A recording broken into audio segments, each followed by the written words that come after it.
There we go. A. Just slightly late. Well, like 19 minutes. Although, come on, let's be real. If you're expecting these things to start on time at this point, you're either new, which, hey, if you're new, I see I've gotten some new subscribers. Out. Before I go any further, guys, we crossed the 600 subscriber threshold. Yo, like, hey. I mean, I saw it like a while ago, but sometimes those are like bots that I wait to see like if the algorithm, filters dead accounts out. But we crossed 600. Thanks, guys. All right. I have to like probably figure out something to do for that. Thinking of maybe doing like a. You know what? I might actually show you guys like my room and like my collection. Yeah, now that like I actually have like a presentable looking kind of room ish, kind of. And yeah, I have like a bunch of like really cool stuff on my bookshelf now. So yeah, I might end up doing that next week. Hey, what's up, Josiah? How you doing, bro? Oh, congrats, thanks, man. Hey, we did it. We are the champions, my friend. All right. Let me share this guy around real quick. Good. Did you like read anything interesting this week, by the way?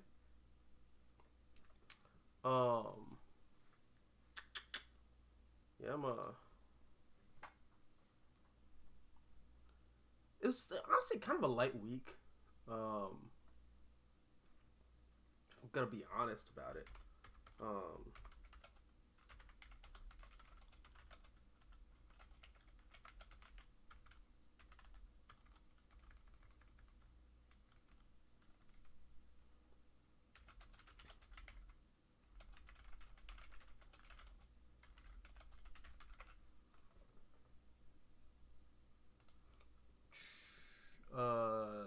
Yes, comic collection tour for 600 subs. Yeah, I will do that.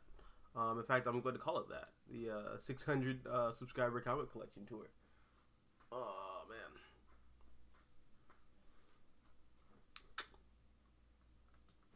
Ah, lights. Why do you keep doing that, dude? I swear. It's like a fucking, like, poltergeist in that bitch. Actually infuriating. Well, I guess it's just like us today, Josiah. I mean, that's my fault for showing up super late. But currently reading Gerard Way's Doom Patrol. Oh, dude, have fun. Hey, what's up, Adam? How you doing, bud? Yeah, Gerard Way's Doom Patrol is really good. Mr. Not Green Beanie, dude, I'm not putting the thing on. It's my room is like super hot already. I'm not going to add to heat. Also, like having hair adds to like heat on my head. I'm not doing that. Maybe if I like blast this bitch all the way to. Oh wait, no, I don't like that sound. That sounds like death. I don't want that. It's gonna like fall and decapitate me. Fuck no, I'm not doing that. But yeah, Gerard Way's Doom Patrol is really good, dude. I want to reread it after I finish reading all of Grant Morrison's Doom Patrol. Because like Grant Morrison's run is what Gerard Way is like really building off of. Kind of just like ignoring everything that came after Grant Morrison's run, which I don't really blame Gerard Way, if I'm gonna be honest. But well, I don't know. There was a run on Doom Patrol in like the what's that called? The post Infinite Crisis era. Is that like 1 year later? Yeah, that like 1 year later era had a pretty decent Doom Patrol run. Or at least I remember liking it. Then again, this was like back when I liked, Jeff Loeb's Dark Victory and Long Halloween. And back when I also had a weird like hatred of everything with Frank Miller's name on it. And now I'm just like completely flipped. I love mostly everything Frank Miller's done, and I also don't like Jeff Loeb stuff that much.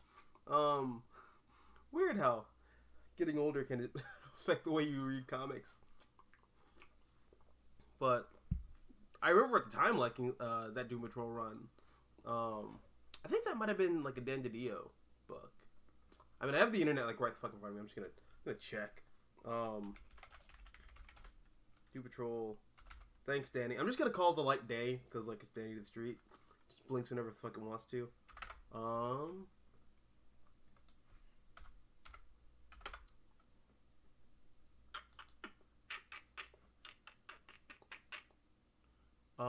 I see there. Okay, there's a run in like 2004, 2006. John Byrne was working at DC in 2006. That's weird. I thought he was gone by then. Huh. 2008 then maybe. Because it's a run where like Robot Man looks kind of like a Michael Bay Transformer. You guys, okay? I'm not crazy, am I? Like this definitely happened, right? Right? I'm not crazy. I'm not crazy. I don't think it was Keith Giffen's run. It might have been Keith Giffen's run though. It probably was. I liked it when I was a kid. So yeah.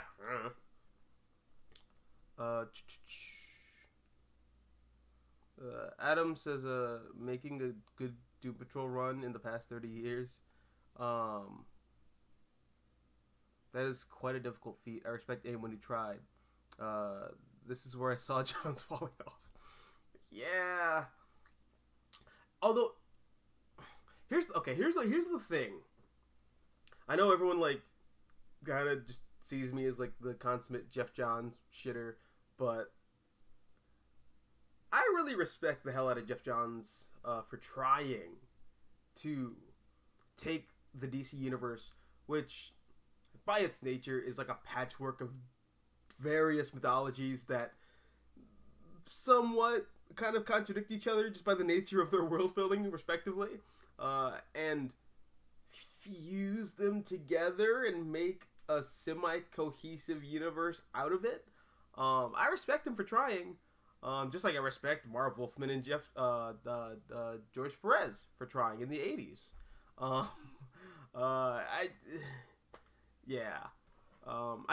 I do think Jeff Johns is like the one guy who's gotten the closest to it,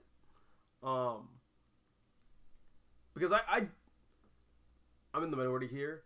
New 52 has a lot of problems. I think some of the world building behind like the mechanics of the universe itself are really sound.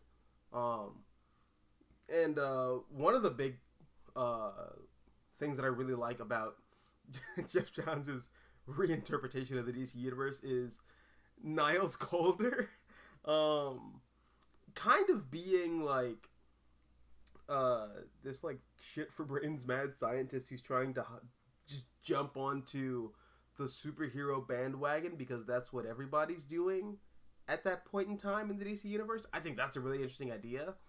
So yeah, no, I like that idea a lot in the later Jeff Johns run on Justice League. Hey, what's up, Tev?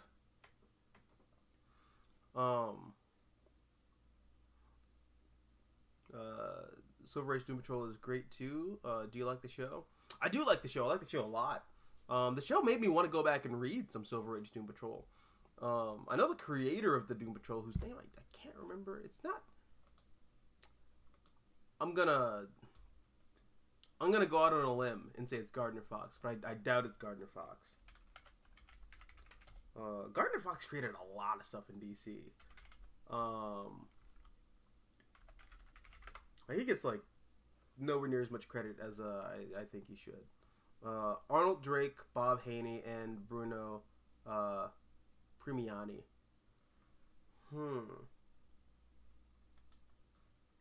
Okay. Yeah, I don't know those names at all.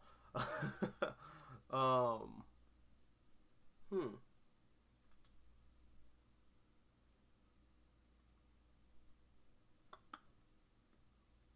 Yeah, but I do want to check out the old Silver Age Doom Patrol stuff. Um, from what I understand, it's oh, that's my neighbor. I thought my phone was like doing a thing. Um, but from what I understand, Silver Age Doom Patrol is more or less what X-Men ripped off. um, but I mean that was just happening in spades throughout the 40s, 50s, 60s, and even like into the 70s. Everyone was just ripping each other off. It's the reason why it's so funny when I see comic book movie fans make such a big deal out of, oh, well, this Marvel movie came out before that DC movie, or this DC movie came out before that Marvel movie, so this character is actually a rip off of this. People make such a big deal out of that in like the pop culture sphere, but like, dude, in comics, like I feel like we're just kind of accustomed to that at this point. Like, oh look, it's Blue Beetle. It's my favorite Spider-Man ripoff, just hanging out, flying over everybody in the city. It's great. And the comic book fans are just like kind of completely used to it. And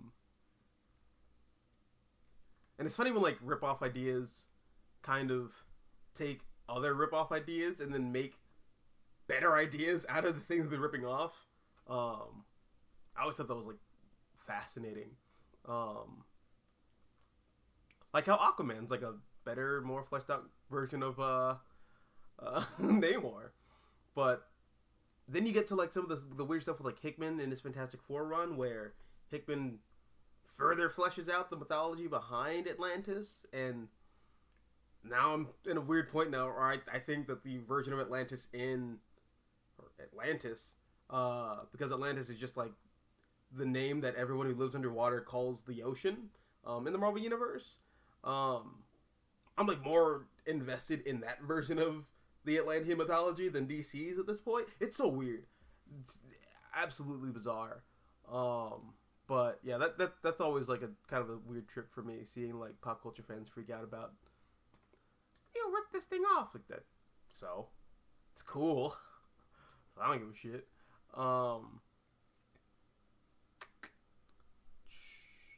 Adam says Jeff Loeb forever lost me after Ultimatum. That's a level of expression was something that I couldn't get by. I respect Sam Alexander for the sole reason of what he meant to Loeb. Yeah, well, that's kind of the sad part about Ultimatum. This is where like the kayfabe, if we're gonna be like wrestling terms into it, like the theater of comics starts to bump foreskin with, the art of comics, if you will.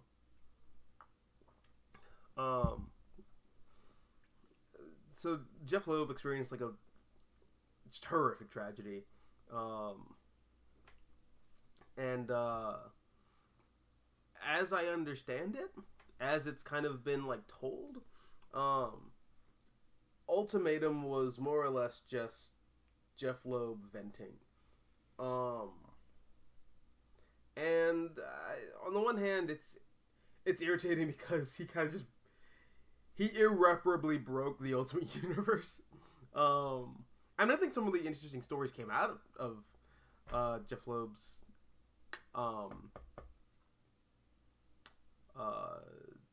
creative therapy. But wow, way to just destroy the Ultimate Universe, man. But no, it is sad the reason why he wrote Ultimatum. Yeah, no, I also like Sam Alexander as like a cute little tribute to his son. And I like Sam Alexander as a character. Um, Ziggy Gamma is like my Ziggy hasn't been on the show in a while. I'm gonna try to get him on, but I know he's like super busy and he like works a really weird schedule now. But I'm gonna try to like have him back on so we could like maybe talk about the Nova book, or I guess like the 3 Sam Alexander books, because like Nova's his favorite character, or really Sam is his favorite character. He does not like Richard Rider. Every time I bring him up, he's like, "Get that Dick Rider bullshit out of here." And after that, I can't stop referring to Richard Rider as Dick Rider because it's the best thing in the world. Which I don't know why I never put that together, but yeah, Dick Rider. The creators knew what they were doing, right? They had to know what they were doing. Who created Richard Rider? I want to hold up. I'm gonna look this up right now.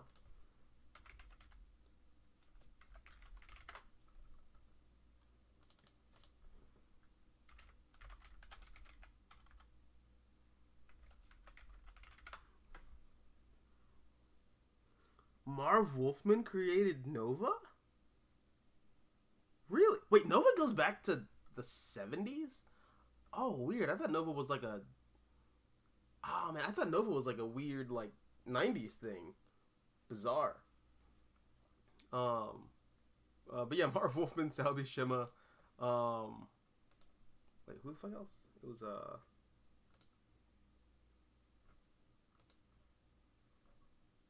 Oh, John Romita Jr. and John Buscema. Okay. I keep forgetting about John Buscema. Or Buscema? Buscema? Yeah. I'm bad with names. I'm really bad with names.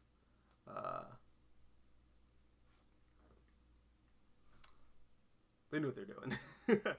You don't just call someone Richard Rider. You have to know what you do, especially in the 70s. 70s Marvel was like just a completely different level of trolling. Those guys knew what they were doing back then. Adam says, yes, the New 52 world building, in which Batman had 5 Robins in the span of less than 5 years, and Batman being the first superhero in that universe. Okay,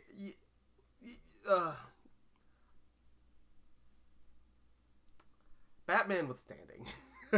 Okay, because none of that makes sense. But I think that's like a weird kind of Dan DiDio and Jeff Johns just overthinking it, how fans are going to react to things. But outside of that, and outside of some of the weird Green Lantern stuff that doesn't make sense, I think some of the other world building around 52 is really good. Like, I don't know, like some of the weird stuff that we kind of see with the Venditti run on Green Lantern, and how Jeff Johns is really kind of playing up the fact that the new gods aren't really gods, they're like aliens, and they don't really live outside of space and time, which I guess is like heresy in my brain, kind of. Because I like the new gods as like extensions of the Endless from Sandman, despite never reading all of Sandman. But no, I kind of like the idea behind some of the New 52 world building, even if I don't think it nailed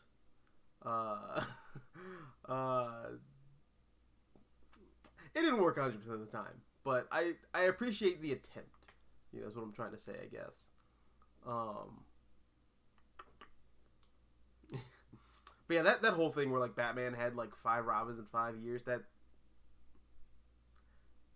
makes Bruce Wayne look very irresponsible. Like, what the hell?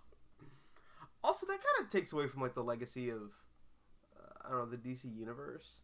I think that whole 5-year thing was kind of silly, but I also think it's the whole thing with New 52 in general. It's that whole like wanted to have your cake and eat it too. In terms of like world building, or I guess world building. Pretty lazy overall. They should have just like scorched earth everything. Just kind of like make the Earth 1 graphic novels your main universe. But then you'd probably have people freaking out about like some of the weird stuff that Jeff Lemire was doing with Teen Titans and Superman's first girlfriend being a prostitute. I can see how that wouldn't go over all that well with some people.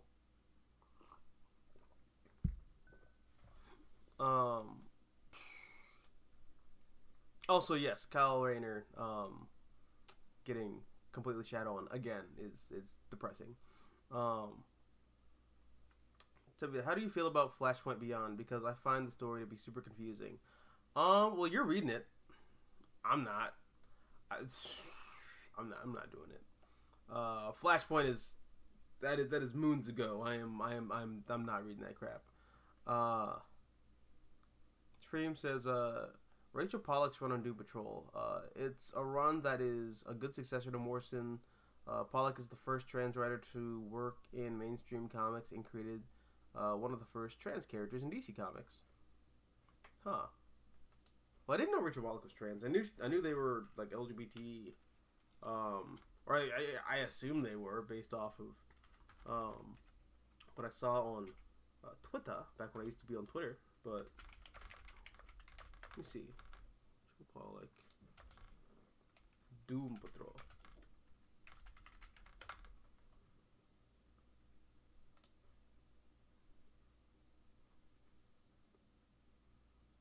Wait, Rachel Pollack? Is Rachel Pollack like the artist for Doom Patrol?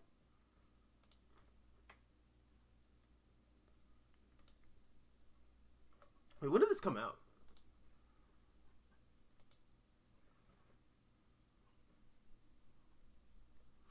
Oh, this is the run after Morrison. Okay. I have not read this. Alright, I'm gonna have to give it a shot. I mean, the omnibus is like $100. I just spent $300 on furniture. No, $350 on furniture.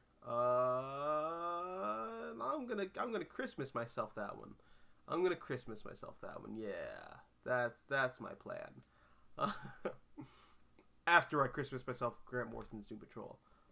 Because I haven't finished that yet. Adam says, hell, we had a recent era where Kite Man was a better written character than Batman in Batman's own run.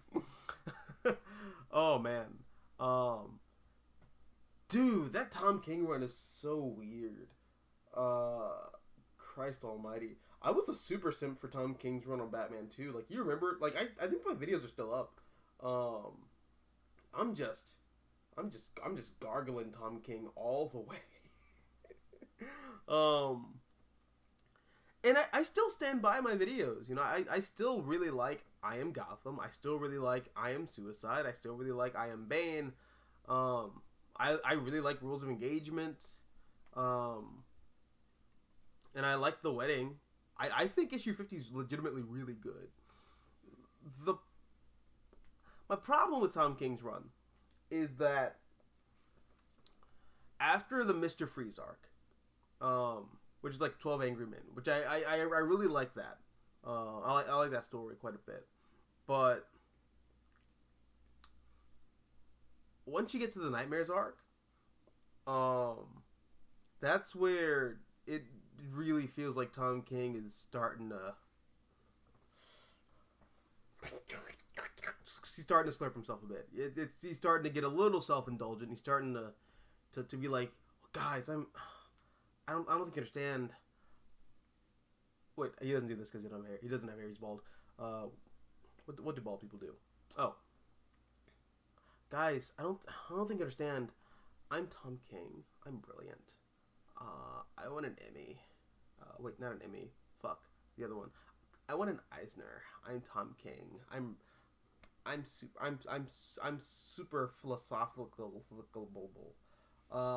And that really starts to show in the run, and it's not good. I Am Bane is not good. Like not Bane. What is it? Not Bane Conquest, because that's the Chuck Dixon book. City of Bane. City of Bane. There's a lot of Bane that came out in like that 2016 to 2019 era.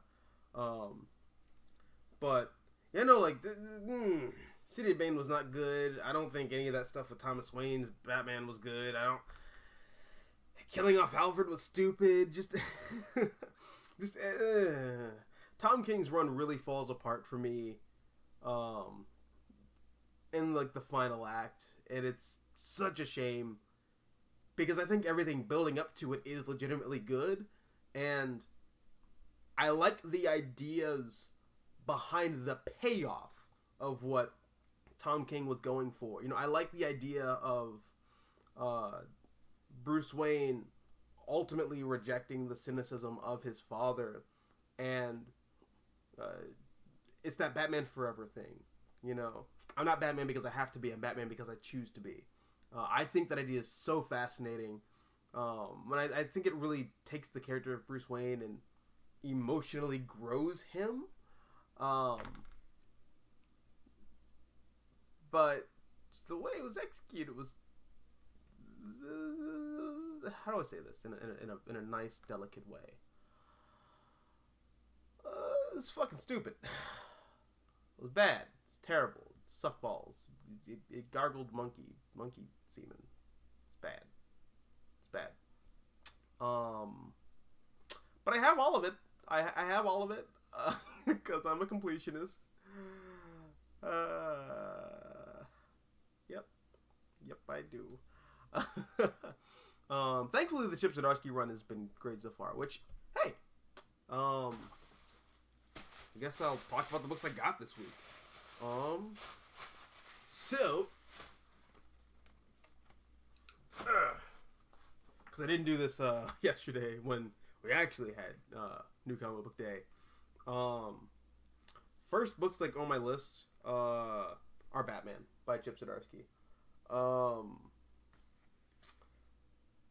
Batman's been in like such a weird place in comics right now. Like, really, the entire DC universe is in a weird spot right now, just in terms of status quo wise, and continuity wise.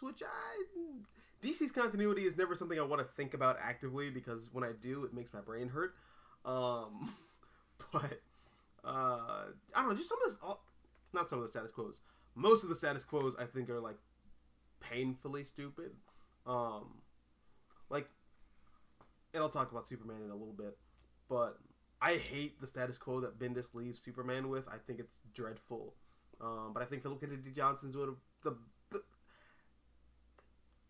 Kennedy Johnson's working some magic with that Action Comics book. I'll get there in a second. But I also just don't like the status quo that we're left with post Tinian, where Bruce Wayne is like a millionaire who's living out of a Gotham brownstone, and he's basically just Daredevil with a car. Like what the fuck? So stupid. But you know what? Chip Zdarsky's making it work. Chip Zdarsky's making it work. I read Batman 125, and I thought it was good. You know, I thought it was legitimately pretty good. Chip Zdarsky's a writer that I trust, because I've really been enjoying his run on Daredevil, and I really enjoyed his run on Peter Parker the Spectacular Spider-Man, or at the very least I like where that run went. I didn't necessarily like it when it started. But yeah, Chip Zdarsky's he's got a proven track record for me. So I checked out Batman 125. I liked it, but I wasn't really sure I was going to follow it and trade, follow it beyond following it in trade. But bro, I read Batman 126 and 127 at my local comic shop, and I was like, all right, I need to just buy this out the gate. This is really good. Chip Zdarsky loves Batman. But he doesn't just love Batman. I feel like Chip Zdarsky loves all of Batman. You know, like, he doesn't just do that thing where he simps for Batman in the sense that, like, oh, it's the grittiness, it's the rawness, it's none of that, like, stupid, like, superhero bullshit. Batman's real. Like, Chip Zdarsky's not doing that. Chip Zdarsky is very clearly in love with the mythology and history of Batman and Batman's legacy within the DC universe and the legacy of Robin in the DC universe. And he's also a big Grant Morrison fan. Dude, I'm loving this, man. No, I know I said this about Tom King's run, but I'll say it here too. This feels like the proper sequel to Grant Morrison's Batman, which we never really, I guess, had a follow up on. Yeah, I'm excited to see where this goes. I really like Chip Zdarsky's voice for Bruce Wayne. I like how he's writing Batman not as, like, a one-note stoic asshole. He's writing Bruce Wayne as, like, he feels like Batman, you know? He just feels like Batman. Like, reading this, I'm like, oh yeah, Denny O'Neil, you know, Neil Adams, Mike Barr, you know, like, Batman. I missed you, buddy. Yeah, no, I'm really digging this. This is really fun. And okay, hold on a second. Spoilers for Batman 127 if you haven't already picked it up. I love how this issue opens, kind of acting as like an epilogue for Tower of Babel, which is a story that I'm personally not a big fan of. I don't really like the legacy of super psycho, I have to make contingency plans to kill all my best friends kind of Batman. I'm not really a fan of that take on the character. But I like what Chip Zdarsky kind of does with it. Because Superman meets with Batman in the Batcave shortly after the final page of Tower of Babel. And Superman has this whole speech where he's like, look, you have contingencies for us because you're an arrogant piece of shit. But what about you? Like, what's the contingency behind you if something bad happens where you get your mind controlled, you go off the deep end? And Batman has that line very much like in the animated film, which I don't think is in Tower of Babel, the comic. I have it over here. I can just check.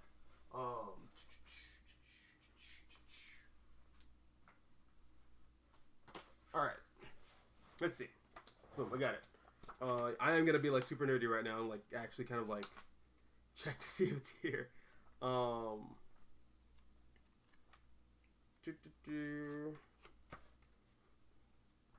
Because in the animated movie, like, Superman visits Batman and he's like, hey, you know, what's your contingency for if you go bad? And Batman's like, you know my contingency, Clark. It's the Justice League. Which is supposed to be like a cool, like, cutesy little, you know, Batman trusts his friends kind of thing. Oh, it's actually not in here. Interesting.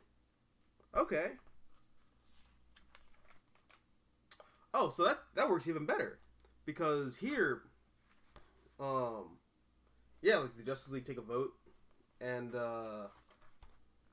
Batman already knows the outcome. So that just kind of like leads immediately into this right here. That's really good continuity. That's really good. That's also like a really good way to like pull in something from like external media and like make it canon. See, Chip Zdarsky's doing his homework. Like just, I don't know, maybe my bar is just set too low, but Chip is like actually he cares about the comics he's writing, and I like that. But yeah, man, I'm loving this a lot. This Chip Zdarsky's got me back into reading Batman, and so is Ram V. I'm loving Detective Comics as well. But yeah, no, this has been great, and I can't wait to see where Zdarsky's run goes from there.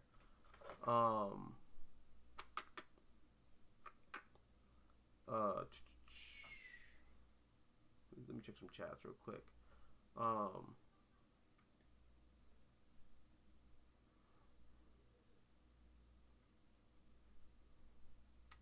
Oh crap! I've like been talking this whole time. I like didn't actually read any chats. Okay, let me go up here. All right. So, question: if you were in charge of the New 52, how would you do it? With a condom. No, I'm kidding. Honestly, I wouldn't. I wouldn't have rebooted. I just wouldn't have. Because I still think that was a bad idea. On Daredevil, I reread Guardian Devil. I don't feel like it aged well. That's my hot take. In my view, I feel like Smith is just doing Diet Frank Miller. You know what? Now that you say that, I kind of want to go back and check. Because I don't have Guardian Devil in my collection anymore. That was one of the comics that I gave away. Although I probably shouldn't have. I just remember like being very frustrated with how wordy that book was. Like, Joe Quesada's a really good artist. Like, say what you will about Joe Quesada. That man knows how to draw a fucking page. He's a dynamic artist, and Kevin Smith just he just walls of text on the page. It's like, dude, it's not a novel, man. I mean, it's good dialogue, but just like, don't know. But yeah, I do kind of want to check it out. And it's interesting that you say he's Diet Frank Miller, because around that time, Kevin Smith also writes The Evil That Men Do, which is like a Spider-Man and Daredevil team-up book. That's really good.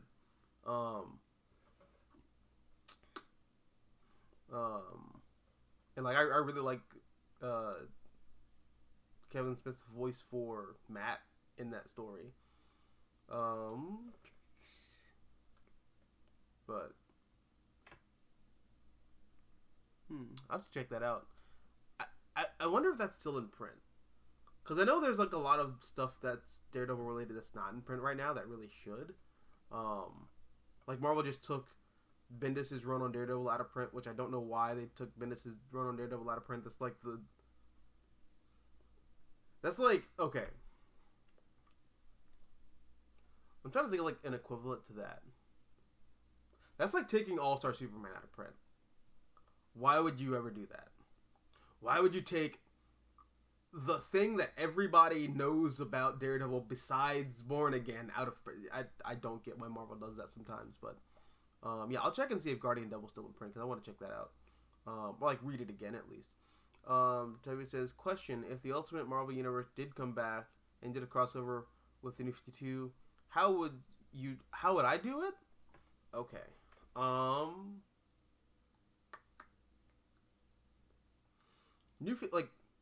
you saying like New 52 in particular? Like it can't just be the DC universe; it has to be like the Ultimate Universe, or it has to be like the New 52 version of the DC universe. I don't know, man. It's kind of weird. Because I think the Ultimate Universe is like actually a very well thought out, cohesive, living, breathing beast of a continuity. Especially before everyone else just comes in and just rips it apart post Ultimates 2. But yeah, I don't know, man. I would probably if I was to do if I had ultimate power, and I did have control over, the world building behind the New 52, and anything. I would focus on polishing the New 52 before I crossed it over with anything. That'd be like my first order of business. Remix. Hey, what's up, Remix? How you doing? Given how convoluted they've become, do you think anything could be done to fix either Marvel or DC's continuity at this point? Or do you think the only solution is a hard reboot? For DC, because this is a pretty easy answer for me, I guess. For DC, I think the solution is to scrap their universe entirely and just do weird out of continuity books like Aquaman Andromeda and Superman Space Age and stuff like that. Just get top tier talent to do out of continuity stories. I mean, that's what I would do with DC ideally. Although I'm not sure how much of that is like me, like being frustrated and just like wanting to take my toys and just break them because I'm mad at them. But I don't know. DC's in just such a weird spot with their continuity. Like, okay, I saw in like Dark Crisis on Infinite Earths, number 4, they like the last page reveal of that stupid fucking book is the Hand birthing the multiverse, and they're making a big deal about how the multiverse is back. But the multiverse has been back. The multiverse has been back since Convergence. Because, oh my god. Okay. And I was talking about this with my buddy Jack Genocide earlier today, actually. It's DC's been so fucking frustrating with their whole multiverse. No multiverse, like bipolar disorder bullshit. So, in 2006, right? Jeff Johns decided to... Actually, no, not 2006. I'm gonna take it back even further.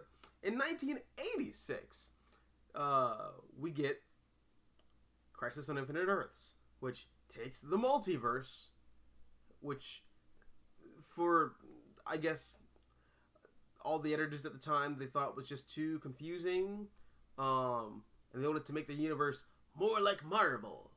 So they just collapsed everything into one singular Earth called New Earth. That's how you get the post-crisis continuity.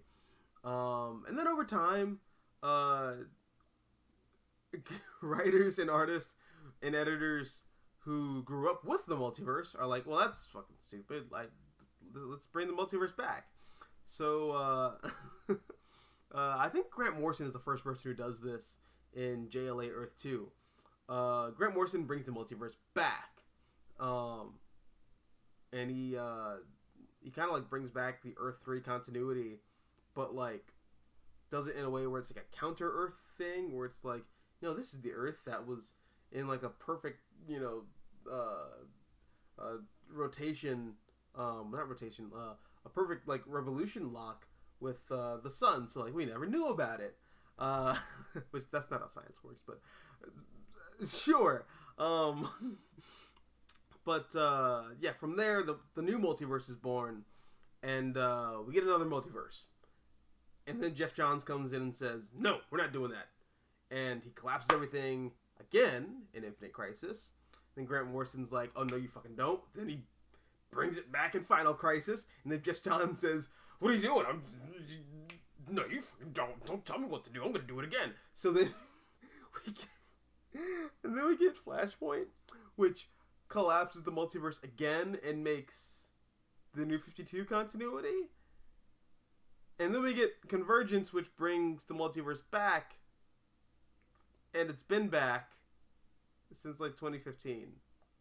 Um, but like weirdly, every event after Convergence has been obsessed with reestablishing the multiverse.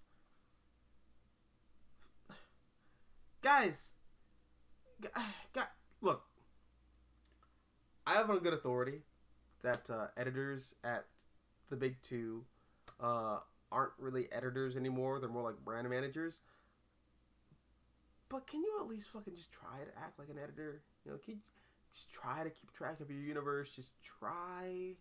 And, you know, just... You done did this already.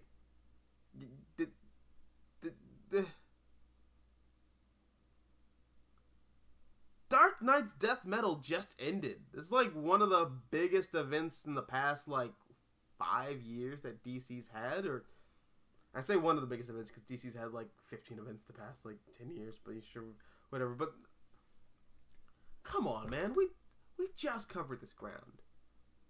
Are your attention spans like that short? Like what? I don't know. But DC's a whole clusterfuck. Marvel, I think, is pretty all right. So far, I think Marvel's continuity is pretty tight. The only thing that like really makes my brain hurt with the Marvel universe is like Miles Morales as a character. His existence makes no fucking sense. If you just get rid of Miles Morales, I'll be fine. But yeah, beyond that, like I think Marvel's got a pretty decent universe going. Just goddamn, I knew someone was gonna ask me this. What do you think about She-Hulk twerking?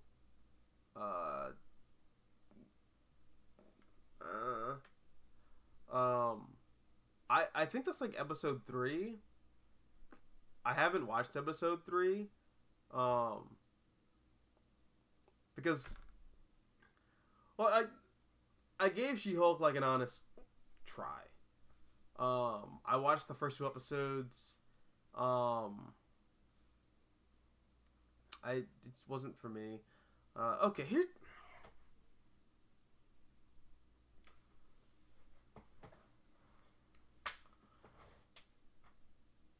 Regarding She-Hulk, the twerking thing I have like absolutely no problem with. Mainly because for as cringe as that is, that's also something I could totally buy happening in a Marvel comic. Like, I know we like to put a prestige on Marvel now because it's like the biggest pop culture juggernaut in the history of human bullshittery. But no, like Marvel's kind of notorious for having kind of cringy celebrity special guest appearances. Like you go to like the 70s of Marvel Comics, it's like Spider-Man saves the cast of Saturday Night Live, or like, you know, even in like more recent stuff like Hellfire Gala, I think it was, where you got like John Hamm like finger blasting Jean Grey on the dance floor, and Emma Frost is like, Scott, are you alright? Does this make you sad? And Scott's like, yeah, well, you know, I am sad, but, you know, that's just been my character for the past 30 years, so this charted territory. So yeah, no, like, having Megan Thee Stallion, like, twerk with Emma Frost, sure, whatever, it's fine, who cares?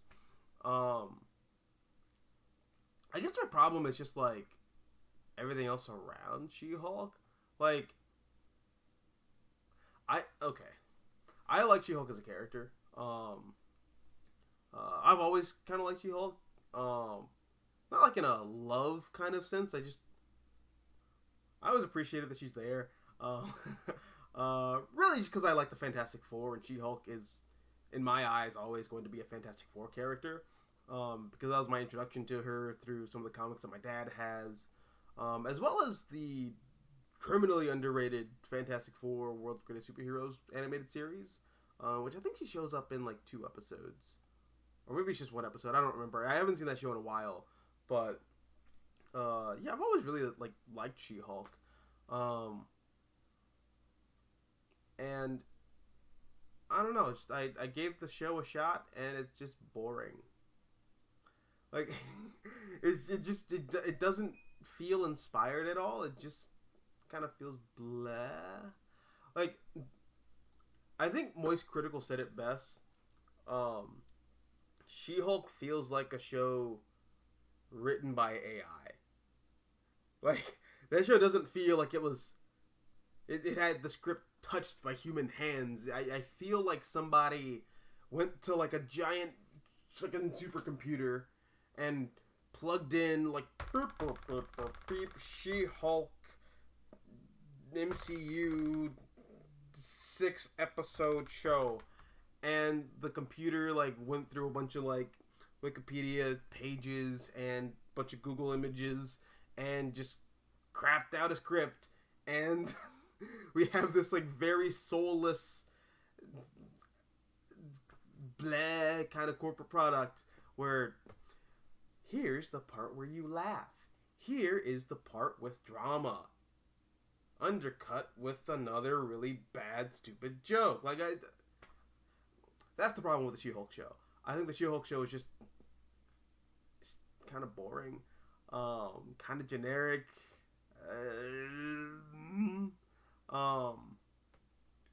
That's like the real problem with She-Hulk. The twerking is just.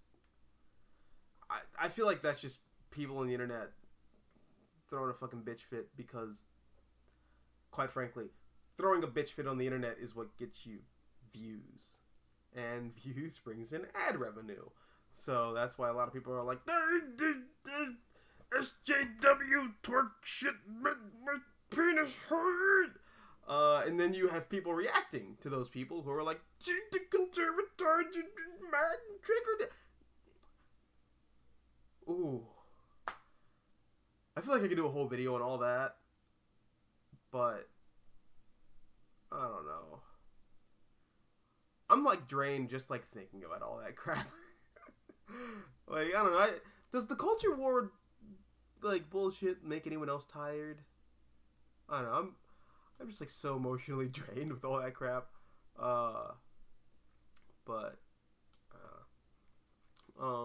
Comic question. How do you deal with characters that had instances of character assassination and out of character moments? I ignore those moments until some writer comes along and makes it, well, justifiable. Yeah, that's what I do.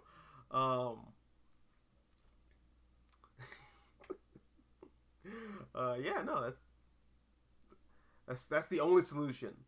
Headcanon. If you don't like it, don't acknowledge it. Didn't happen. Tevi says, where is Sam Alexander Nova right now?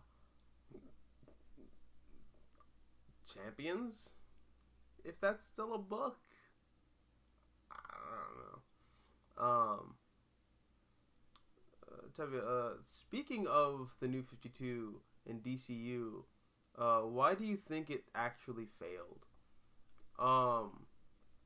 Well, that's the thing. The New 52 didn't fail. The New 52 was very successful. It was very profitable. Old school comic book fans will most likely harp on it and say it was a failure, but the New 52 was actually very successful in not only getting a bunch of fans invested in the DC universe and in the DC brand, but it is also really helpful in reintegrating a lot of older fans who had fallen off the wagon. And we're like trying to find a place to get reinvested in DC Comics. So the New 52 worked very well. The problem was DCU and just a lot of the bizarre choices that were made during DCU. That's really what killed the New 52 and kind of like led to Rebirth. It was, yeah, it was DCU. And also just like weird stuff like the page count decreasing, the prices inflating artificially. Also, like, editorial felt like they were asleep behind the wheel, because they were. And they had that, like, well, see, nothing's really in continuity, so, like, yeah, just whatever. Also, Marvel being on the top of their game. That's what really fucked them over. Because Jonathan Hickman doing Avengers and then building up to Secret Wars and also saving the Ultimate Universe and salvaging what was left and building a really interesting, no holds barred. Oh, so status quo be damned. We're just gonna tell really interesting stories with these characters now. Bet. All of that combined put DC on fucking suicide watch, basically. Yeah, that's what led to Rebirth, quite frankly. But yeah, it says, except the New 52 ruined the Teen Titans and ruined the JSA by erasing them. Well, the Teen Titans weren't erased; they were just given to Scott Lobdell, which was a mistake. And I say that as someone who likes Scott Lobdell, but nah. Although, to be fair, I think the Teen Titans had been ruined way before the New 52 even happened.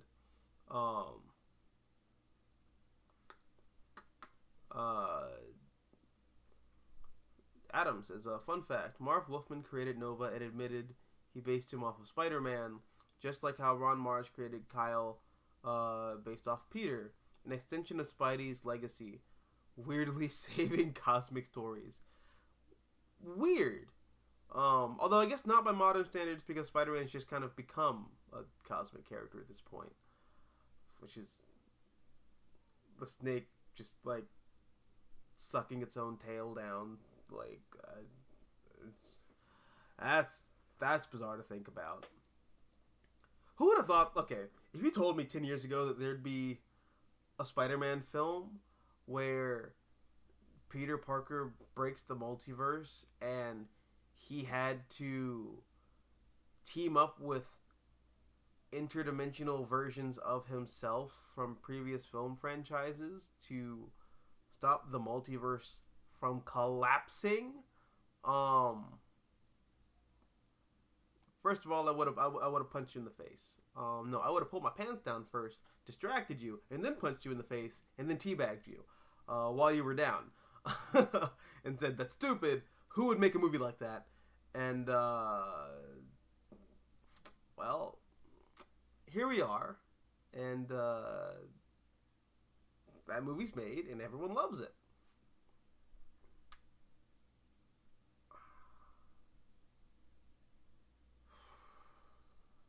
God, I hate Spider-Man so much right now. Like, oh man, it's my relationship with Spider-Man is like so bizarre.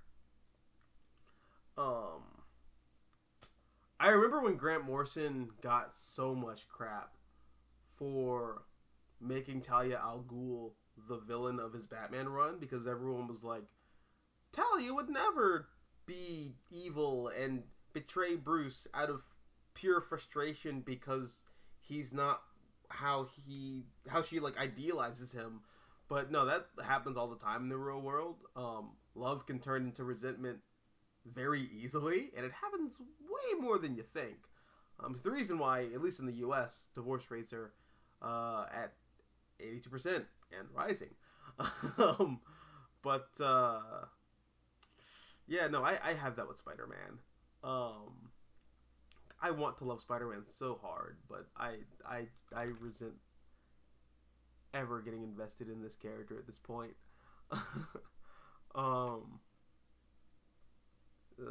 Christ. Oh no! No. There we go. Okay. So, wait, you don't like Earth 1 Teen Titans? I mean, okay. Alright, fair enough, Tev. I understand a lot of people's reservations about Teen Titans Earth 1. I liked it though. I think if you're gonna take the Teen Titans idea and just like completely revamp it, making it a discount Runaways is not the worst idea. If we're gonna be honest. What do you think is the legacy of the New 52? 11 years later, do you think it is a success, a failure? I personally think it made DC a bit of a mess to this day. I agree, but I also wouldn't put all of that on the New 52. I definitely think a lot of the problems that you see in the New 52 are the result of Dan DiDio and DC editorial at large trying to fix the problems of DC's continuity from the late 90s onward. Because that's the thing that I think a lot of people forget. DC's continuity from... when was Zero Hour? Was that like 94? No, it was 96, I think. So like, DC's continuity from like the late 90s up until like the late 2000s is just a clusterfuck. Nothing makes sense. Everything's a contradiction. Superman has like 5 origins in like 5 years. Like, DC was like an absolute mess, and New 52 was the people in charge trying to kind of dust off all the gunk, all the continuity gunk, and try and present something that made sense. But they just didn't do it well, and it only kind of like furthered the problem. But yeah, I definitely think I hope as time goes on, people regard the New 52 in a more positive light, because I think the New 52 definitely has a lot of positives, a lot more positives than negatives, if I'm so bold. But yeah, I can also see people just like waving it off, going like, that's some bullshit.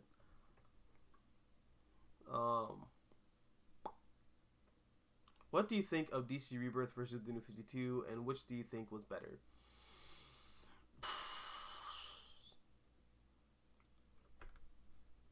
I think Rebirth was more financially successful than the New 52. But I still think you run into the same problems. I still think world building is shaky. I still think continuity makes no sense. Because with Rebirth, you're basically trying to take the post-crisis universe, or not even the post-crisis universe, you're trying to take what people liked and remembered, and in some cases misremembered about the post-crisis universe, and apply that to the New 52 continuity, and kind of like patchwork the problems of continuity.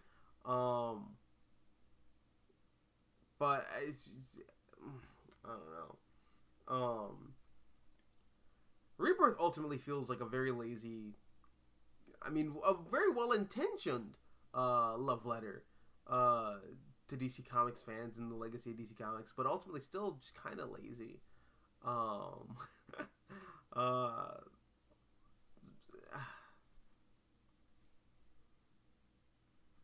But people bought a lot of those Rebirth books. I bought a lot of those Rebirth books. And Rebirth had a lot of legitimately good titles. I think Deathstroke was like hands down the best thing that DC's printed in a long ass time. At least at that point. I really liked Green Arrow Rebirth. I really liked again Tom King's Batman. At the very least, I like how it started. I thought the Teen Titans Rebirth was pretty cute. It's pretty fun.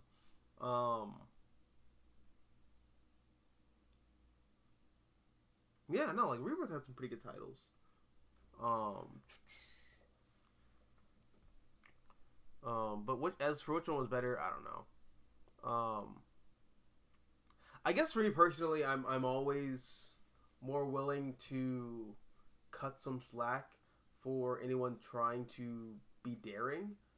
Um, and Rebirth was very safe. Granted, the safe bet was the more financially wise decision, but creatively, uh,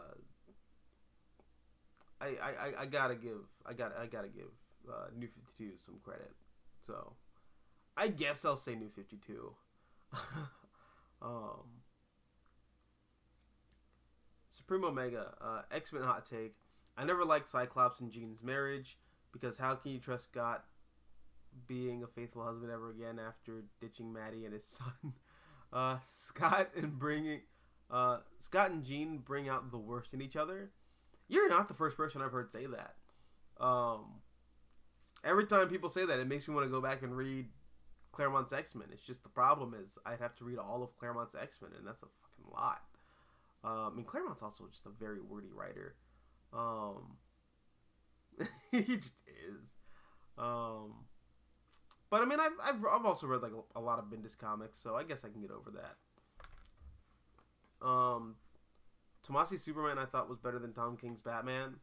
I mean, I think a lot of people felt the same way. I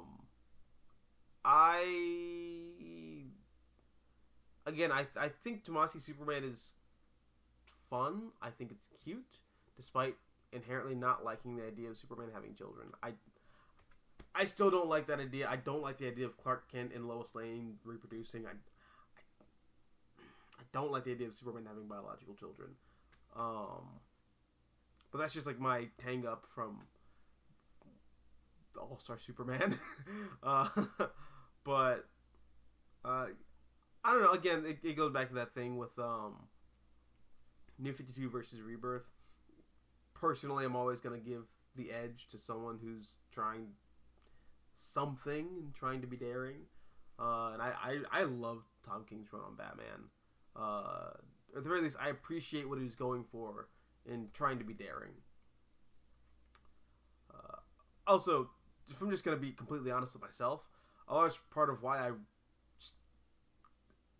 will gargle at least the beginning of Tom King's run is I'm not a fan of Scott Snyder's Batman run.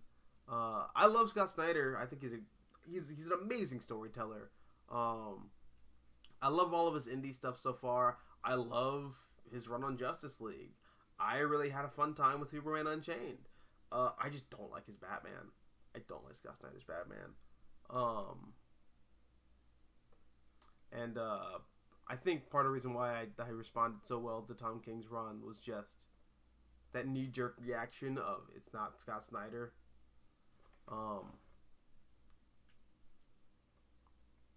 But speaking of Batman, Josiah says, what do you think of James Tynion's short tenure on Batman? Well, I like Detective Comics Rebirth. And Joker War never happened. I'll say that. Any opinion on Dan Jurgens' Action Comics run compared to Bendis' horrible run on Superman? Well, those are like apples and oranges, man. I thought you were gonna like say Dan Jurgens' Action Comics compared to Peter Tomasi's run on Superman. Which I mean, I like both, but you know, Dan Jurgens is kind of doing more of the that like heavy metal kind of like science fiction epic kind of take on Superman, which is just what he does when he writes Superman. But yeah, I guess compared to Bendis' run, yeah, of course, I think it's a million times better. Um, any opinion on Philip Kennedy Johnson's run on Action Comics? Because I find that run to be amazing. Well, interesting that you bring that up, because... Okay, cool. I thought Okay, cool. I didn't mess up my I didn't mess up my light switch. Sweet. Yeah, I picked up the second volume of Philip Kennedy Johnson's run on Action Comics. This has been amazing so far. I think DC's like on a rebound right now. I think DC's really stepping into themselves at the moment, but this, dude, it's such a shame because Action Comics has like very poor sales right now, and it shouldn't. This is the best thing coming out of DC Comics at the moment. In fact, I'd go as far to say I think this is the best superhero comic coming out right now, period. More people should be reading Philip Kennedy Johnson's run on Action Comics. It's wonderful. It's epic. Johnson gets Superman. He's doing a lot of really interesting stuff with the mythology of Superman. He's taking things that I don't like about the legacy of Bendis and making it work really well. He's also like doing a lot of world building for Mongol and the War World, and he's really playing with that idea of titles. Because I don't think I have it here, but in the first volume of Johnson's run on Action Comics, actually even before that, when Johnson's doing the main Superman title, he does a story arc where Clark and John go off to this distant planet that's being taken over by this alien parasite, and they really play with the idea of legacy and how Superman isn't really a title, it's a person, and that person is Clark, and how John has like a real kind of he has this imposter syndrome regarding the idea of being the next Superman, and that whole arc is juxtaposed with Superman and John trying to save this kingdom on this distant planet where the king has died and his son has now taken up the reins of his kingdom. And you go from that really kind of like wholesome, fun kind of like story immediately to like War World Saga, where you find out that Mongol isn't a person. Mongol is a title on War World, and dude, I'm loving this run a lot. I think this will go down as one of the best Superman runs of the 21st century. I can totally see that happening. God, this book is just so good, and it's a shame that no one's reading it. I get why a lot of people aren't reading it. DC's not marketing it nearly as well as they should. I think the marketing team has this idea of, well, it's Superman, so obviously you don't have to market it. But like, no, you do. You do have to still market your books when they're coming out. But I also think you're kind of running into the problem where after Bendis, a lot of Superman fans just, they don't care anymore. They just kind of dropped off. which is unfortunate, and I get it because I was almost in that camp. I jumped onto the Philip Kennedy Johnson train way late, but I'm glad I'm here. Because this shit is fucking fire. Uh, this is really good. I don't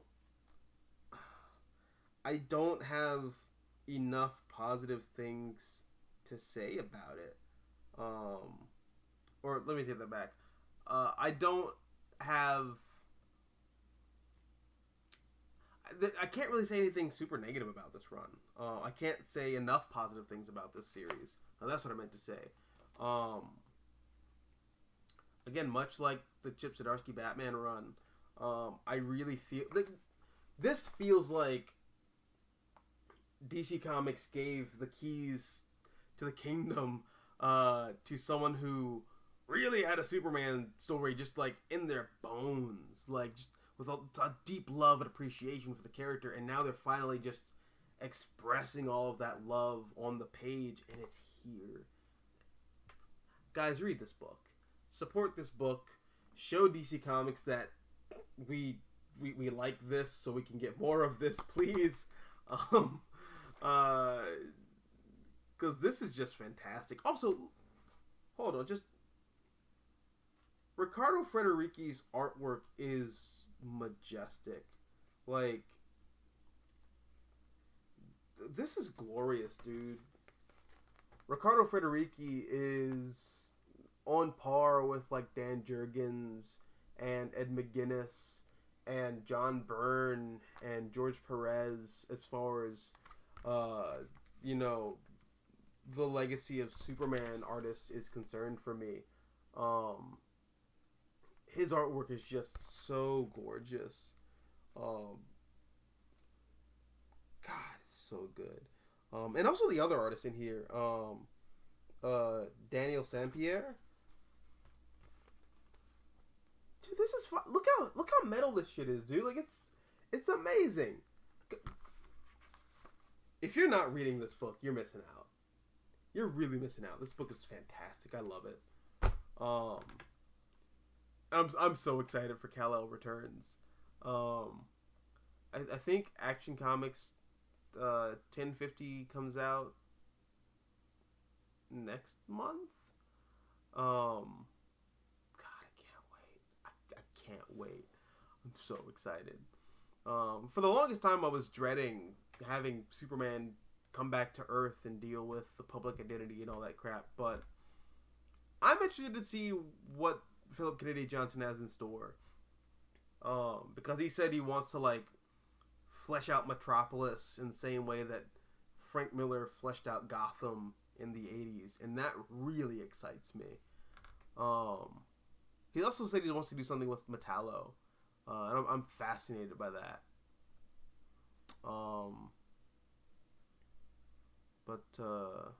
Yeah, to answer your question, Tev, I'm loving Philip Kennedy Johnson's run on Action Comics. I think it's great. It is the best thing that DC's publishing right now, at least as far as their mainstream continuity goes. I think the best thing DC is putting out right now is actually Aquaman Andromeda. That book is beautiful.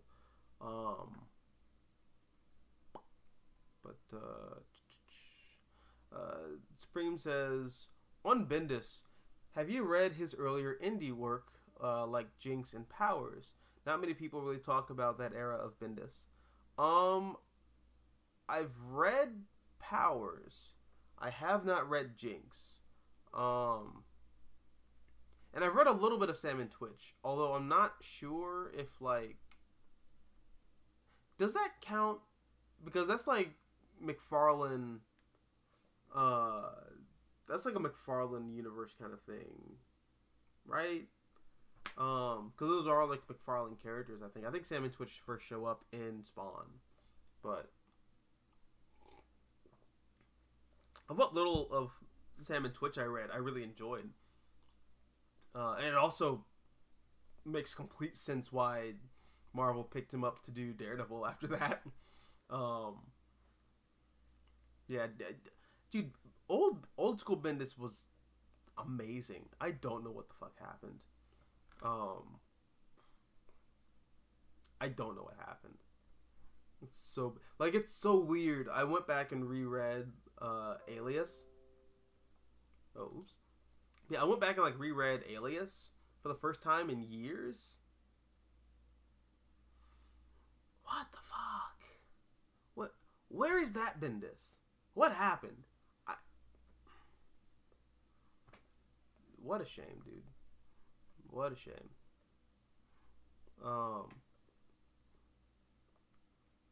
Josiah, almost everything Kevin Smith does doesn't hold up after a while. Well, how about you take that opinion and suck 37 dicks? No, fuck with you. I still think Clerks holds up. Clerks is really funny. Me and my coworkers just endlessly quote Clerks. Don't suck any dick on the way to the parking lot. That movie's still really funny. I love Clerks. You know what? No, Green Arrow. Quiver still holds up remarkably well. I still really like that story. And I still really like Kevin Smith's voice for Oliver Queen in that. That still holds up. And then there's just other stuff that it exists.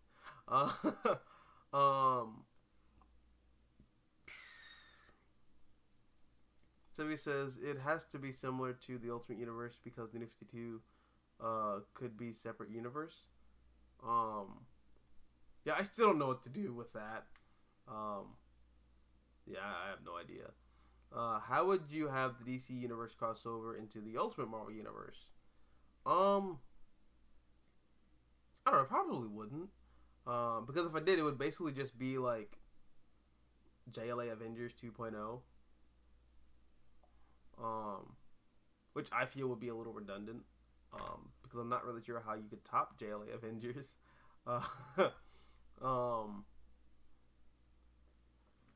Supreme says, on Kamala, it's sad that she doesn't have an ongoing anymore. You would think the Marvel Cinematic Universe would be enough incentive to have another ongoing series. Does anybody at Marvel have a good pitch for Kamala? Well, you probably answered your question right there. I don't think so. And if they do, it's probably... I wouldn't put it past Marvel to start thinking of ways to alter Kamala's powers to be more akin to her Marvel Cinematic Universe counterpart. I could see that happening.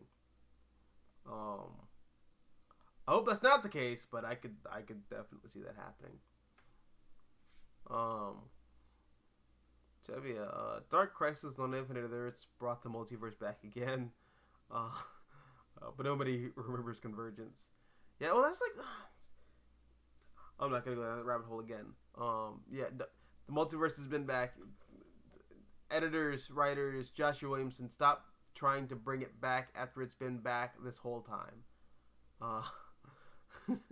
Editors, please read old comics challenge. By old comics, I just mean like comics that came out the past 2 or 3 years. It's not that hard, I don't think.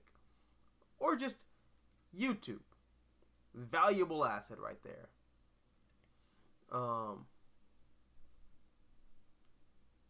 Supreme says, on Watchmen, I really wish DC left it alone. No sequels, spin-offs. Watchmen should have been left alone with its own definitive ending. I'm sorry. I don't like Doomsday Clock. I feel you. I don't like Doomsday Clock either. I think that's a fucking travesty of a story. Although I do like some of the before Watchmen stuff. I think was it JMS? I think JMS did a really good story with who was the the artist that he worked on that with. For Watchmen.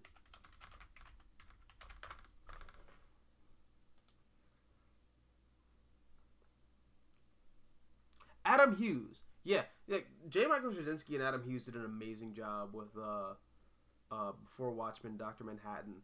That was a great story. If you haven't read it, I highly recommend checking it out. And I also think that Darwin Cook's Before Watchmen miniseries with the Minutemen was beautiful. Absolutely breathtaking. I loved it. And like weirdly enough, is consistent with the Watchmen TV show. Like, yeah, it does fit. Well, and that's what he said. Oh. You forgot about Dark Knight's Metal, which brought the Dark Multiverse. Yeah, but that's like the Dark Multiverse. It's not like the multiverse. That's just building off of the multiverse, which is already reestablished. Supreme says, on creators, not many people tend to talk about a writer's creator-owned work, only their mainstream superhero stuff. Yeah, and I think a large part of that is, and I'm guilty of it too,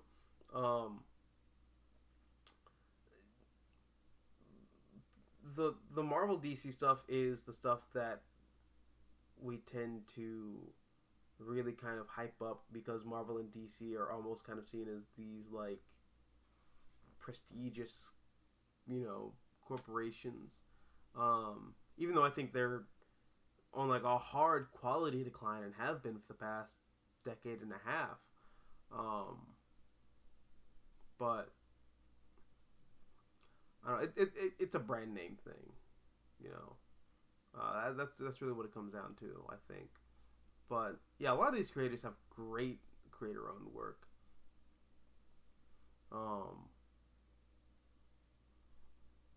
So he says, like Forever Evil, which brought back Earth 3.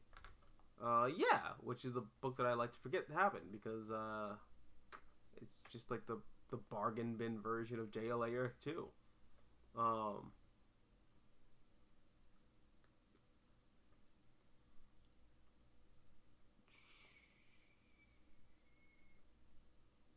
Also, Spider-Man Peter Parker continuity is a mess. I'm not thinking about it. No. I had a whole debate with my buddy Greg, who I did those Daredevil videos with. Just Peter Parker's age makes no sense. Like when Spider-Man first met the X-Men, which I believe that was in one of the Spider-Man annuals.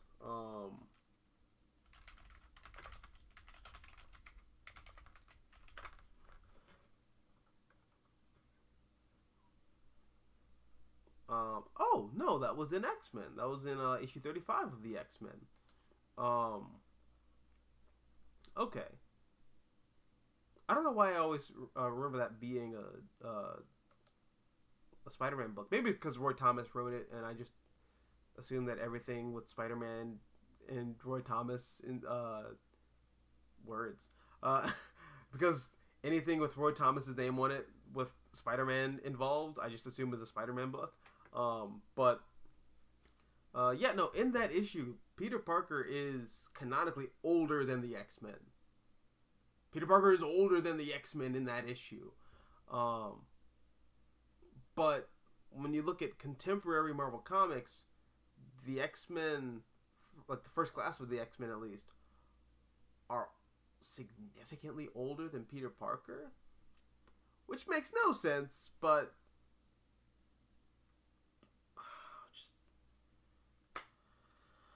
Marvel, please let Peter Parker grow up. Just, I'm begging you.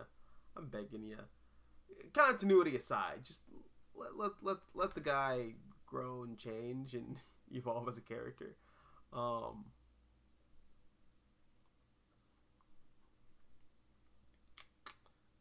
Remix, are you tired of multiverse stories? I feel like they're becoming overdone and can't live up to the classics, the Crisis Trilogy, Secret Wars, etc., etc.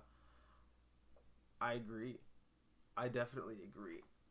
Um, I don't know what you do instead of multiverse. Um, because I think the intent is to go bigger, but I don't know how you go bigger than the multiverse. Um, I don't know. Uh,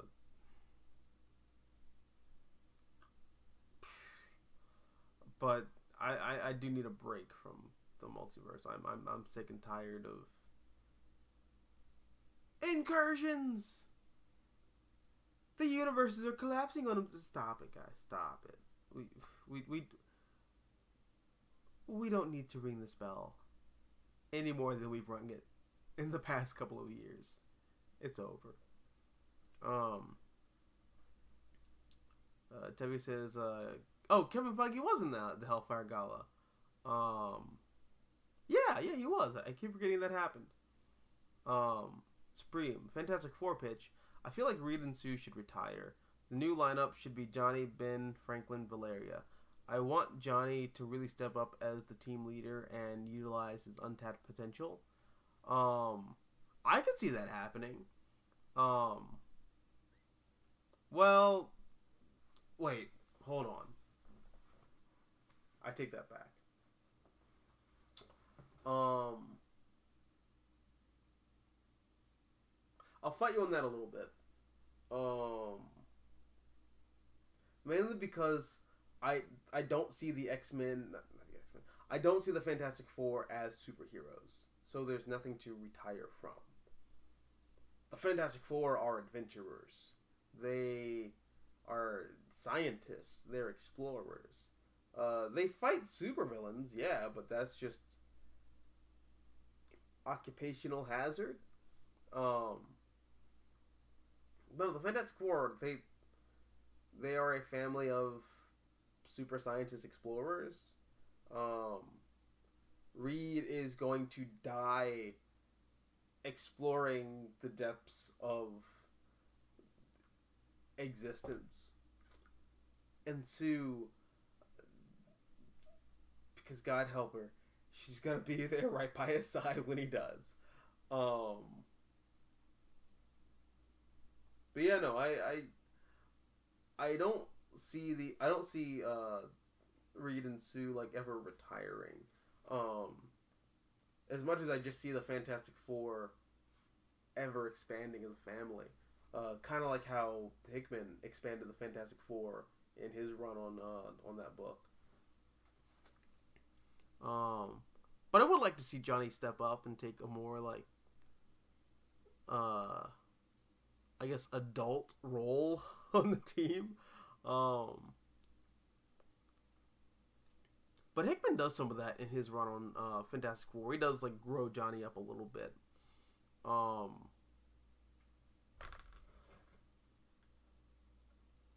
Remix says the She-Hulk drama and rage grifter cycle that begins and follows is like clockwork now. You can watch it all predictably unfold. Yeah.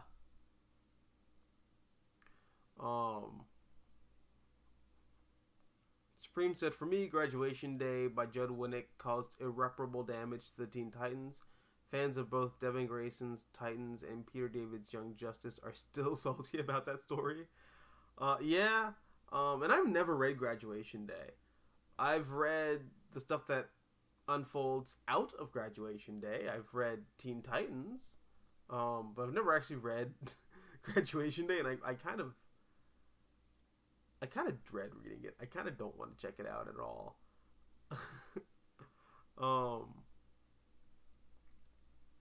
On Spider-Man, they're releasing a gallery edition of One More Time.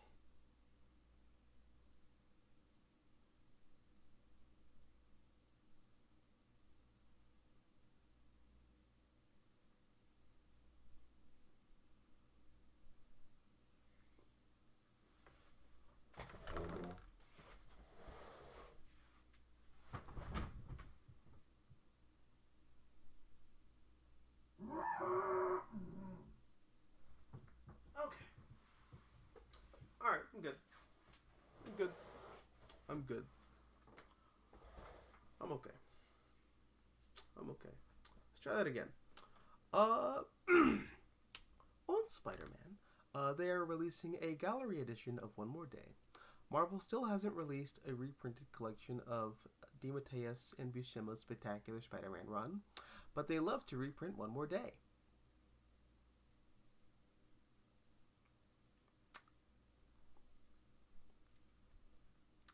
Thank you for reminding me of why I hate existence. Not my existence. The existence of Spider-Man. God, I hate... Marvel's really doing their hardest to make sure people don't like Spider-Man anymore. It has to be intentional, right? Like, they're doing it on purpose at this point. Right? Like,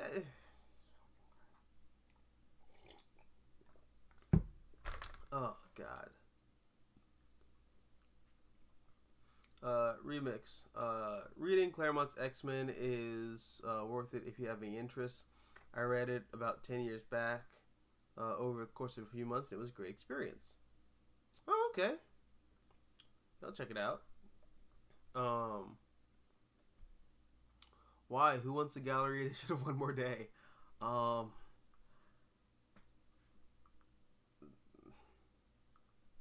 You know what? The writers of Spider-Man No Way Home, they probably want... They're probably the ones asking for this. Yeah. I can see that. Oh, good night, Tevya. See you, man. Also, on One More Day, are you surprised by the fact that Marvel editorial are actually proud of One More Day? To them, it brought back the version of Spider-Man they grew up with. I never really understood that. Because it didn't. It didn't. Like, the pre-ASM Annual 21 Peter Parker, you know, the 1970s, like, you know, early 80s, like, Dick swinging Peter Parker, that version of the character did not exist in a high-flying superhero comic. He existed in a depressing, melodramatic soap opera drama comic with superhero stuff going on in the background, informing the A plot, which was Peter Parker's real-world drama. That's what Spider-Man was. After One More Day, Spider-Man just kind of becomes dollar store Superman.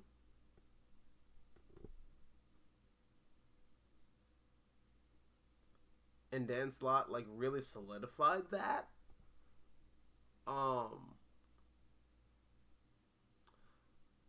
Furthermore, I have it on good authority from several comic store owners that One More Day was not financially viable for Spider-Man.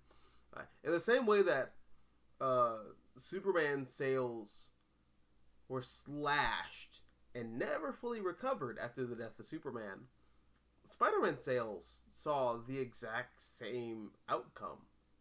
Sales slashed. Half the fan base gone. And I know people personally who just, they don't fuck with Spider-Man anymore because of One More Day. So, like, that, I don't know why Marvel editorial is proud of One More Day. I don't. If anything, it's the biggest mistake they've made with any of the characters the past 20 years. I don't get it. But what do I know? I'm just some jackass who reads comics as opposed to making them for Marvel and DC. Supreme. I feel Roy Thomas was an underrated editor-in-chief. I feel like he was the last editor-in-chief that allowed the Marvel Universe to move in real time. Well,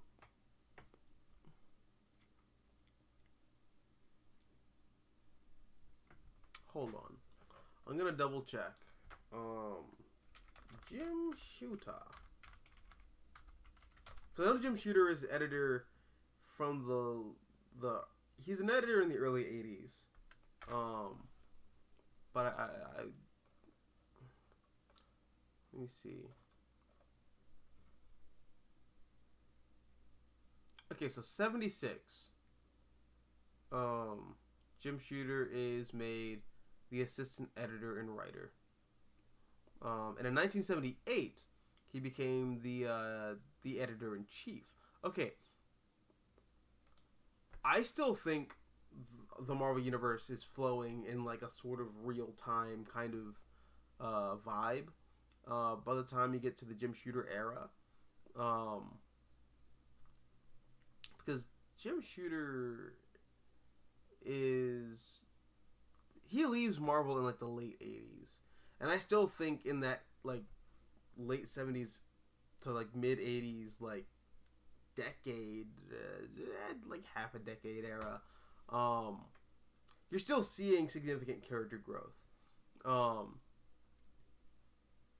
I mean, you can't really tell how much time is passing, but like you do know that characters are still growing and changing and evolving. I think Jim Shooter should get some credit for that. But I definitely see what you're saying. I think Roy Thomas and Archie Goodwin, definitely Archie Goodwin,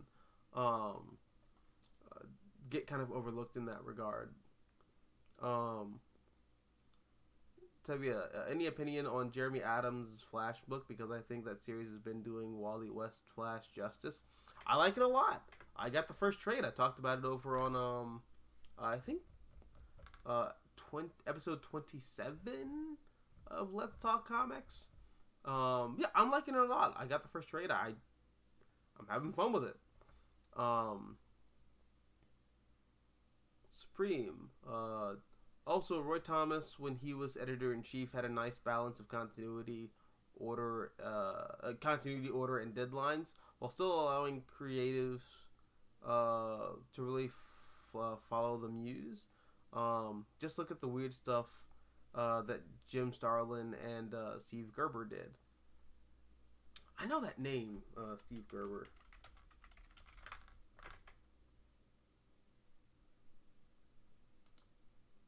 What has Steve Gerber done? Oh, Howard the Duck and Man thing. Okay. Okay. Yeah. Yeah, no, definitely. Yeah, no, like, I mean, yeah. Okay, and I see what you're saying. And I will kind of I'll bend the knee a little bit, because once you get to like the Jim Shooter era, the Marvel Universe starts to homogenize, because he's really fixated on making that whole universe feel coherent, even if it's to a detriment of, you know, some creativity here and there.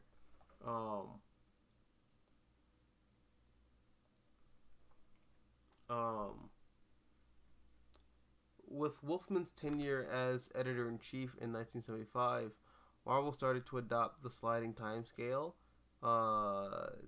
and that was for the worse, because it prevents characters from progressing and unable to leave their mantles to the new generation. I agree with that 100%. I did not know that was a Wolfman thing, though. Interesting.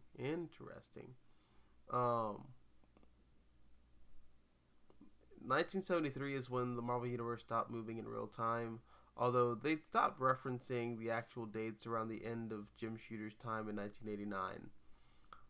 Did they? I thought for sure there were definitely like by the time you get to the 90s, they're still throwing out dates like it's candy. Like I know for a fact that Aunt May has a clear definitive like date on her tombstone,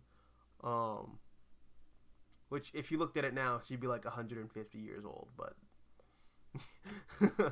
I digress. Oh.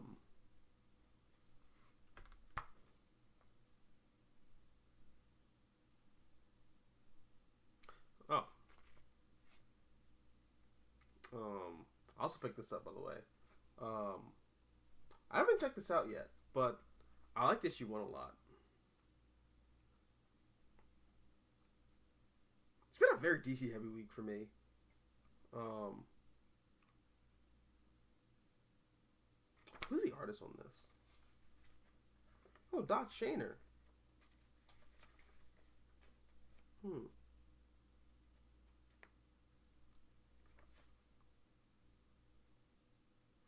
This is really cool. I kind of don't want to think about the continuity of the Shazam book, but I'm liking that a lot. And the final book I picked up this week was Starhenge #3. I have not read it yet. I really just kind of like flipped through it and just looked at the art. Some of it's just fucking glorious. It's bizarre to think that this guy did the Hulk like 30 years ago. Like, this is the Hulk artist from like the 90s. Bizarre. Liam Sharp's doing a really good job. I wonder if he's still doing the like cutesy kind of like Joss Whedon speak. That's like the one thing that like I just did not like about the first 2 issues of Starhenge, but so far, me being the absolute slut for science fiction that I am, I'm having a great time with this comic. Yeah, I'm like really interested to see where this goes. I still do want to read some King Arthur books though, because this got me really interested in checking out some of that. So if anyone has like any King Arthur like recommendations for like novels, I'd be super down. In fact, I'm probably just gonna like.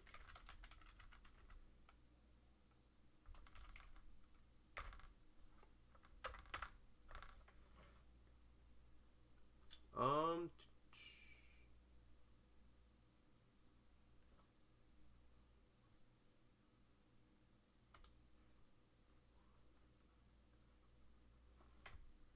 Hmm.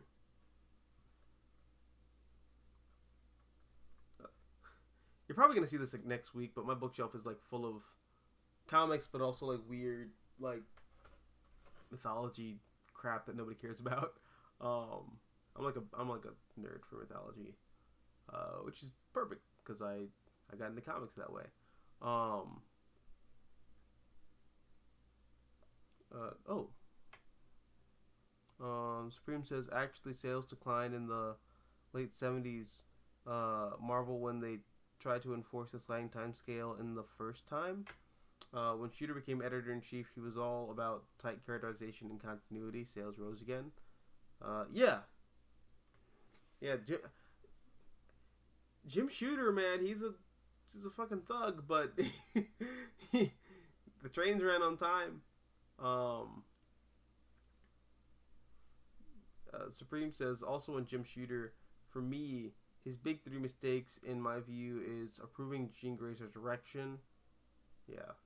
Not allowing gay characters to be open and or to be out and open. Yeah, and also like there's other weird stuff that Jim Shooter kind of like put on the back burner, like Mystique being Rogue's father. I think that's a very interesting idea, but you know, 70s comics, I guess. Some of those weird ideas are a little too weird. But yeah, no, definitely. Yeah. To be fair though, it was a limitation of the time. I'm not sure how profitable. That's where you have to like kind of separate like creativity from capitalism. Which is what we were talking about earlier with like New 52 versus Rebirth. I think Rebirth was very successful because, or at the very least, I think it was like financially successful because it just kind of gave people what everyone knew the world wanted at the time. Versus New 52, which was a little more daring, I feel. But yeah, no, that some of that stuff I definitely feel like Shooter's looking more at, sales analysis charts and shit like that, as opposed to like what would actually be good for like an interesting story. But so the final part is the the rape of Carol Danvers. Oh god, I don't know why that got approved. That's still weird to me. Like even in like the what is that, like the early 80s, Avengers 200.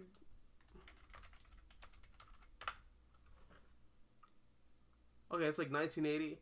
Look, I know we had some uh uh sensibilities regarding consent were a little different in the latter years of the 20th century. But even back then, did nobody read that and kind of think like, oh, maybe this is kind of... No? Okay.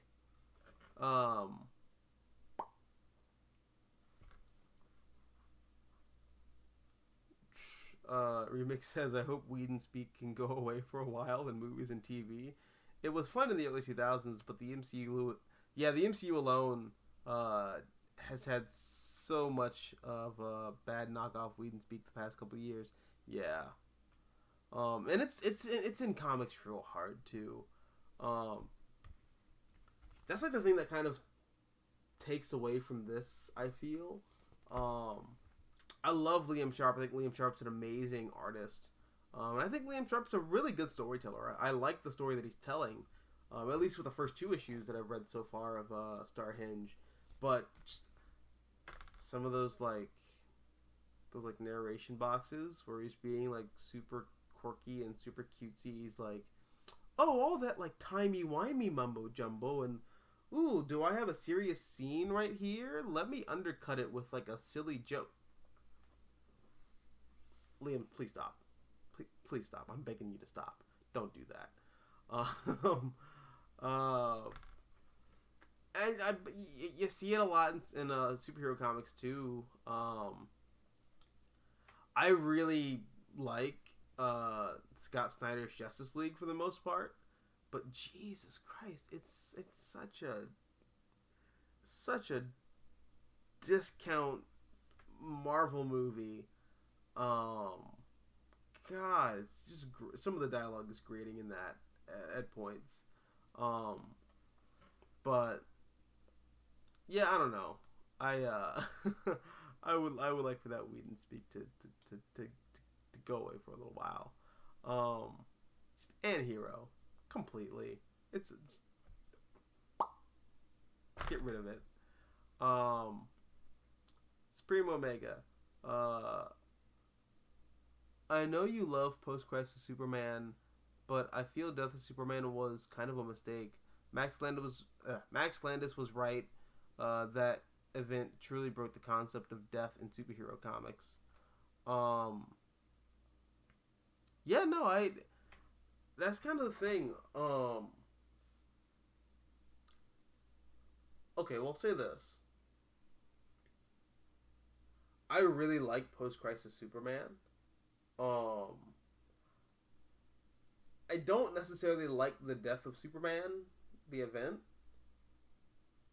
but I think a lot of the material that comes afterwards, like World Without Superman, Reign of the Supermen, Return of Superman, I think all that's really fascinating. But it did break death in comics, because after Superman came back from the dead, first of all, that slashed Superman sales in half almost. And secondly, how many characters have come back from the dead since then? Like, no, Max Landis is right. No, he is right. Like it broke death in comics, and it made a lot of people feel kind of jaded when a character dies. Like, death should be a major thing, but now it's just kind of like a joke. even in like Grant Morrison's JLA, Grant Morrison plays with that idea where I think like Metamorpho dies and nobody shows up to the funeral because and the priest who's talking to Superman after Superman's like, well, it's kind of a shame that like, you know, I'm the only one who showed up, and the priest just goes like, yeah, well, that's because like after one of you dies, everyone knows that you're gonna come back in the next like week or so, so like who cares? You know, death doesn't really mean anything in comics anymore. That is a large part due to the death of Superman, but there's no buts there. It's just, it's bad. It's a problem. Yeah. On that note, Barry Allen, Jean Grey, Jason Todd, among others. Yeah, those are all kids that definitely should have stayed dead.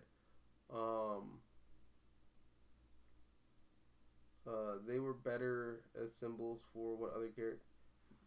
They were better as symbols for other characters than characters in their own right, in my opinion. Yeah, I'm fascinated to know what the X-Men looks like if Jean Grey never comes back from the dead. Like, what does the X-Men look like after that? It's fascinating to like think about. Jason Todd, yeah. Although Jason Todd was like barely a character. He was like so inconsistent throughout the post-crisis era. Which is weird because Jim Starlin was the one who was writing him primarily. Like sometimes Jim Starlin wrote Jason as an edgelord asshole psycho murder baby. And other times he just writes him like Dick Grayson with a weird haircut. I don't know. But yeah, no, I agree. Death in comics should be a sacred thing, and it just isn't. It's kind of weird that it isn't. Yeah. Anyways, guys, I am going to call that a night.